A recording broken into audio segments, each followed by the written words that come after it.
Usually I am one, I try not playing my TBR. I like to live free and read whatever my mood wants, that's what I read. But with a big manga challenge coming up next month, I said, you know, it could be pretty handy to play my TBR, so let's talk about it.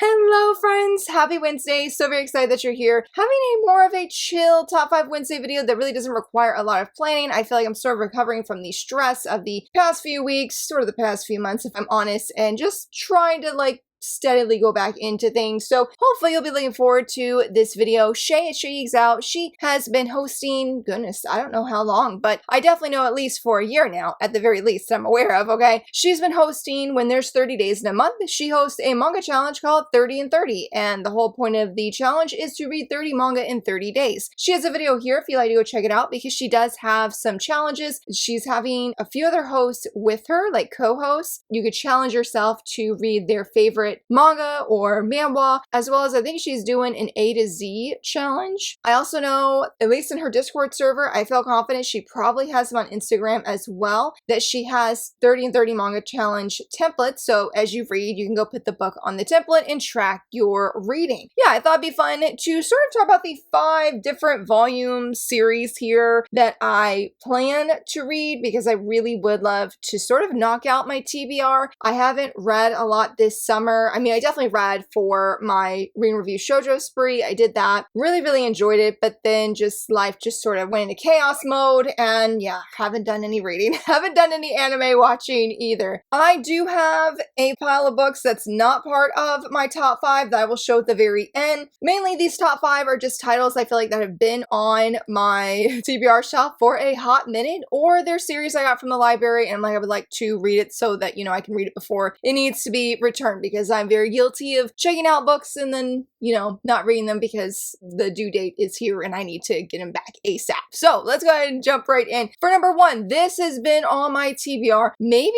3 months now. I think it came out at the beginning of summer. I should say summer as in when my kids got out of school. That's how I was thinking of it. And that's volume 10, yeah, of My Girlfriend's Child. I do have the series back here. I really enjoyed the series. This is basically like a spin-off epilogue. It's not part of the main series. Volume 9 did wrap up the series of My Girlfriend's Child. If you're not familiar with it, it is about our main female lead. I'll just do this one so you can see the main couple. They are dating. They're in high school and they are very close, so much so that they are very intimate. Sachi, our female lead, I don't remember how, but she just starts feeling something's not right. For whatever reason, she decides to take a pregnancy test. She goes to another town, goes where like none of her family, she would bump into them or anything like that. And to her dismay, she finds out that yes, she is pregnant. So it's her story following her pregnancy and the decisions that she's making, that Chara is making, her boyfriend, one of the best male leads in shoujo manga, like top 10. I love and adore him. He can do no wrong. He is an amazing young man. Really, again, just really deeply enjoyed this. And so this one, without giving any spoilers, it follows some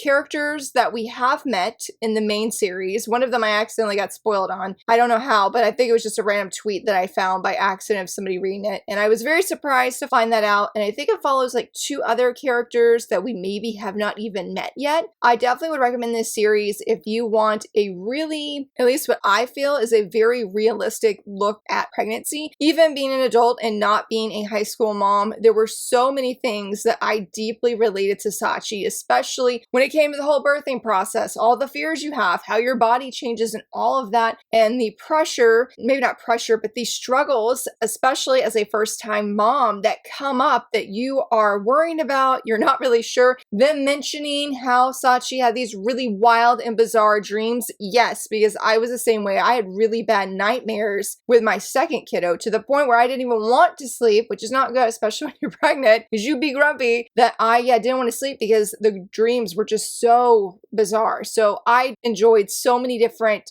aspects and moments of this manga. It is very realistic, and two, that I feel like it tackles themes that I feel are not often explored in manga. I wouldn't say shoujo specifically, but I would definitely say in my reading, this is one of the deepest series I think I have read. It very much surprised me in how much I took away from this, because when I first started it, it was on a whim. I knew someone in high school who became pregnant, and then later on I knew another friend that was much younger than me that also got pregnant when she was, I think, like a freshman or a sophomore. And so I really wanted to read something that could open up my eyes to their situation, probably in a closer way than what I knew as somebody who hadn't been through that kind of experience. And I definitely think that this series did that, plus more. So I would love to read this final volume, see how it wraps up, see these characters again, because they were so incredibly brave at the end of volume 9, just incredibly brave in this series, that I think I will be very touched, though I know I have put it off a little bit because a lot of people warned me like, hey, this is pretty heavy, maybe even more so than the main series due to whatever situations are happening. So a lot of people have warned to be in a good headscape, and I haven't necessarily had that, so hopefully for sure next month that I will, and I can finally read this final volume. For number 2, I am embarrassed to admit that I forgot this was on my TBR. It wasn't until I moved some manga and I saw it and I said, oh, yes, we got that, didn't we? And that is though I am in Inept Villainess Volume 9 of the manga, and I again feel really embarrassed to admit that I really love this series. I have a video review on it, and even the anime is ongoing, and I've deeply enjoyed what I have read of it before, again, life went crazy. It's very good. I love the clips. I love seeing so many people just fall for these characters. It is about our main female lead, which she is not here. Pretty sure it's Kagetsu. Hold on, let me get the main... Here we go. It is about our main female lead. This is Reiren, but she is in somebody else's body. We find out that she is the favored butterfly in the court by the prince. And it really looks like she's going to be the one that marries him and be like the head consort of basically the court. Well, Kagetsu, if I can find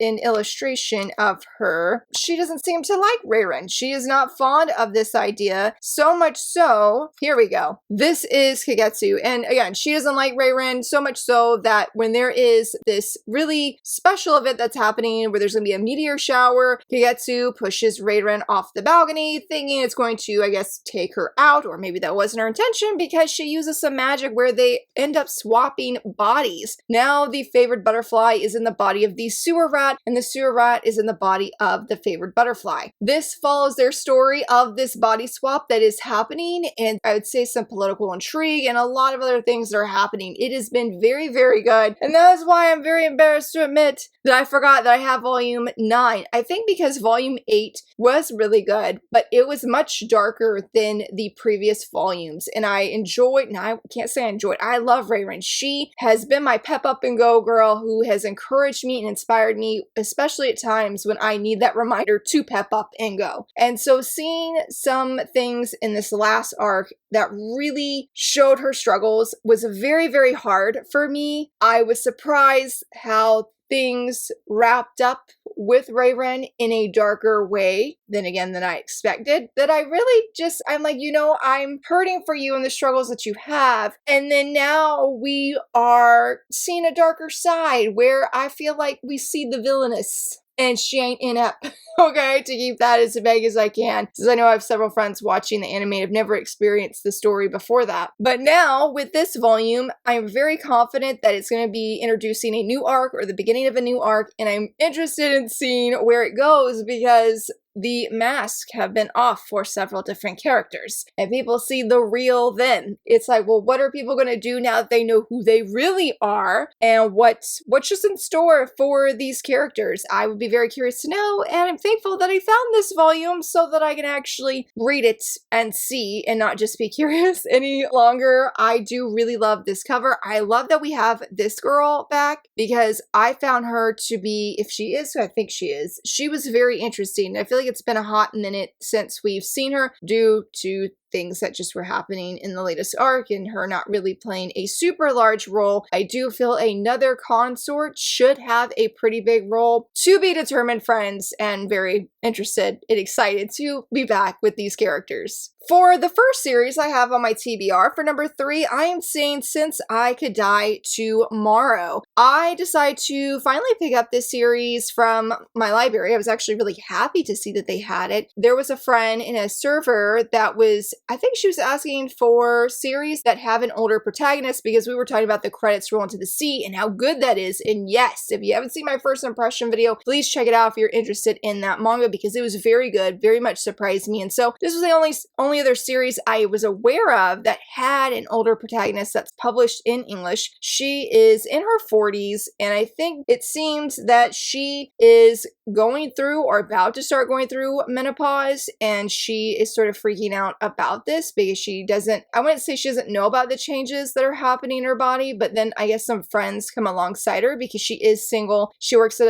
a job that she does enjoy, but she has like a steady rhythm for her life, and this is very much causing chaos in her life. And so some friends come along and they help her on this journey. I think it's a really interesting title that they have, and I'm not really sure how it plays a role in the story. I'm hoping that maybe it's just a over dramatic title, maybe. I don't really know. I'm like, girl, you're still pretty young in my opinion. You're in your 40s, so not overly old at all. But I think I do know one friend who read this, and I think that they liked it. I'm not 100% sure, but I really do like these covers a lot. Wish the barcode wasn't on it, but yeah, that is one series I got just recently from my library that I'm very eager to finally try because it's a josei manga. I forget which magazine it comes from, but I was just curious about it because again, we don't really get manga, at least in English, that have older protagonists, especially in like shoujo manga. I mean, we have, you know, like the running joke with like Kaiju number 8 and Sakamoto Days where they're old protagonists, but they're like in their 30s. They're not old at all. Maybe compared to like their Shonen Jump friends, the Friends other series, you know, like Hinata. Well, he's not ongoing. I don't really know what's ongoing in the Shonen Jump magazine. I'm sorry, outside of One Piece. But yeah, so they're older than those protagonists in the magazine. But like outside of them, that I don't really know of any other series that have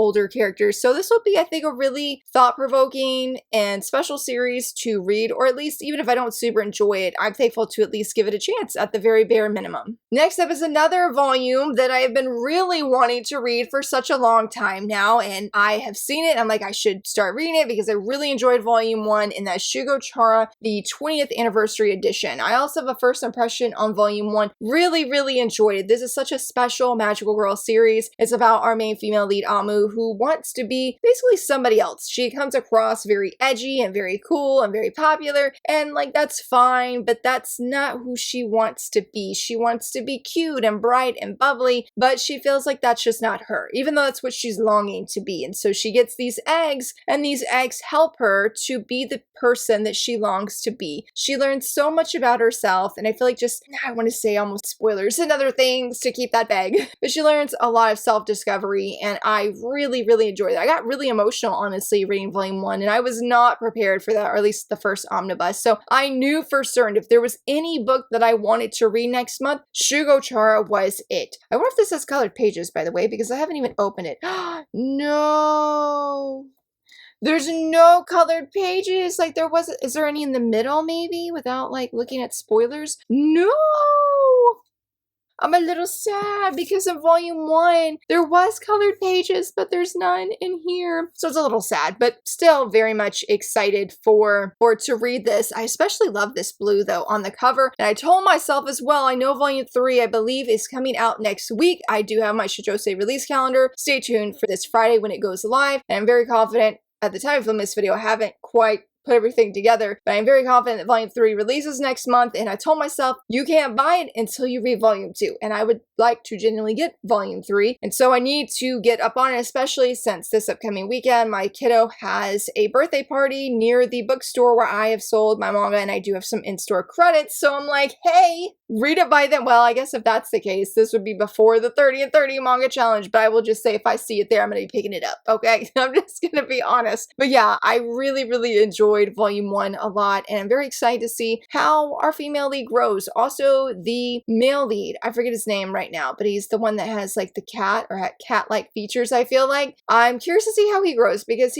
I don't appreciate his pushiness that he has and really getting up in her like space and her bubble, but I have heard that he has grown, and so I'm very curious to see how that will unfold as well. So just a title I'm very, very pumped to finally start reading because it's been on my TBR for a while as well. And then last but not least, I'm not really sure what made me decide to pick up this series. I don't know, but I decided that, hey, I want to read it, and that is Kitchen Princess. These are the old singles my library shockingly had. I'm not really sure if the omnibus like has like a different translation. I don't even know. These aren't published by Kodansha. Isn't this published by Del Rey? Yes. So not really sure how the translation will be, but it should still be just as good as the omnibus. But yeah, I decided to, on a whim, to just read Kitchen Princess. I forget again what triggered it. I'm honestly not overly familiar with this series. I know it has an anime. I do know that people say, hey, it looks super cute, but it does have some, I think, darker themes or conversations that do occasionally pop up. It's not all like feel good, happy kind of story. I would be curious to know what people mean because it really does. Like all these covers, she's smiling, she looks happy, she looks so cute. And honestly, I hadn't seen these latest volumes. I just grabbed the series from my library and went home, and these are just so cute because I got the last 2 volumes I needed this morning. But yeah, I know that she wants to go to a certain cooking school, I think, because she ran into a young man when she was younger and she's trying to find him, I think is what I know. There's something with a silver spoon that's involved. And I did see that, I guess, apparently, there are brothers right here. And I guess that even if other people are saying like, hey, they don't feel she deserves to be at this school, that they definitely know something's up. Like she does have really good cooking because I'm assuming if she's going to an academy, everybody can cook very, very well. But I got the impression that maybe she didn't have that same experience maybe of growing up cooking. Again, I'm not really sure. I'm sort of going in blind willingly because I don't know, I feel with how old this series is that it's pretty surprising not to know a lot of the plot for an older, almost I'd say like maybe like a modern classic for shoujo manga. I feel like it's just really well loved in the community and among different people that I've met. So hopefully this one, man, is just so cute. Hopefully I will really, really enjoy it. If I do, I definitely plan to do a video review at some point. I think this one is my favorite cover because I just like that she's holding bread because bread is good. But yeah, I can't wait to finally read this, and again, thankful that I had the whim, the itch to finally check it out because I always feel a little bit hesitant when I see that my library system has older volumes or older series, and I'm like, you need to check it out right then because I still internally cried that my library had almost the entirety of Basara, and I went to check it out and it was gone.